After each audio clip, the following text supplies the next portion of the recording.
Revelation chapter 14. Then I looked, and here was the Lamb standing on Mount Zion, and with him were 144,000, who had his name and his Father's name written on their foreheads. I also heard a sound coming out of heaven, like the sound of many waters, and like the sound of loud thunder.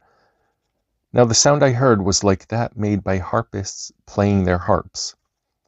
And they were singing a new song before the throne and before the 4 living creatures and the elders. No one was able to learn the song except the 144,000 who had been redeemed from the earth. These are the ones who have not defiled themselves with women, for they are virgins. These are the ones who followed the Lamb wherever he goes. These were redeemed from humanity as first fruits to God and to the Lamb, and no lie was found on their lips. They are blameless. Then I saw another angel flying directly overhead, and he had an eternal gospel to proclaim to those who live on the earth, to every nation, tribe, language, and people.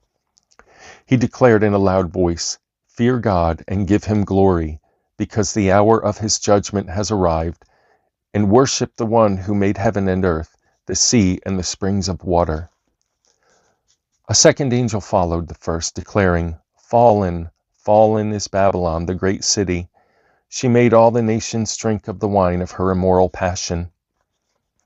A third angel followed the first 2, declaring in a loud voice, "If anyone worships the beast and his image and takes the mark on his forehead or his hand, that person will also drink of the wine of God's anger that has been mixed undiluted in the cup of his wrath, and he will be tortured with fire and sulfur in front of the holy angels and in front of the Lamb. And the smoke from their torture will go up forever and ever, and those who worship the beast and his image will have no rest day or night, along with anyone who receives the mark of his name. This requires a steadfast endurance of the saints, those who obey God's commandments and hold to their faith in Jesus."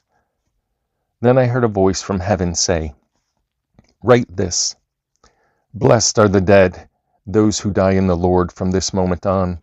Yes, says the Spirit, so they can rest from their hard work, because their deeds will follow them." Then I looked, and a white cloud appeared, and seated on the cloud was one like a son of man. He had a golden crown on his head, and a sharp sickle in his hand. Then another angel came out of the temple, shouting in a loud voice to the one seated on the cloud, "Use your sickle and start to reap, because the time to reap has come, since the earth's harvest is ripe." So the one seated on the cloud swung his sickle over the earth, and the earth was reaped. Then another angel came out of the temple in heaven, and he too had a sharp sickle. Another angel who was in charge of the fire came from the altar and called in a loud voice to the angel who had the sharp sickle, "Use your sharp sickle and gather the clusters of grapes off the vine of the earth, because its grapes are now ripe." So the angel swung his sickle over the earth and gathered the grapes from the vineyard of the earth and tossed them into the great winepress of the wrath of God. Then the winepress was stomped outside the city, and blood poured out of the winepress up to the height of horses' bridles, for a distance of almost 200 miles.